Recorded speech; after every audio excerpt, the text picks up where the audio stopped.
keju rasa strawberry. Penasaran nggak? Aku sih penasaran. Langsung kita coba ya. Lucu ya, dalamnya juga warnanya pink gitu bungkusnya. Kalian pasti sering lihat nih keju gambar sapi yang empuk-empuk itu loh.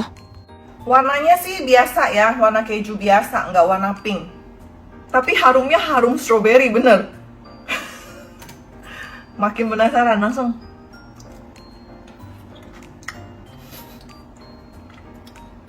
Jadi ada manis-manisnya gitu. Bener-bener rasa strawberry ya, jadi ada asinnya, ada rasa manisnya. Tadinya aku pikir nggak mungkin berasa terlalu strawberry gitu, nggak taunya berasa banget. Ini jadi wanginya kayak wangi permen.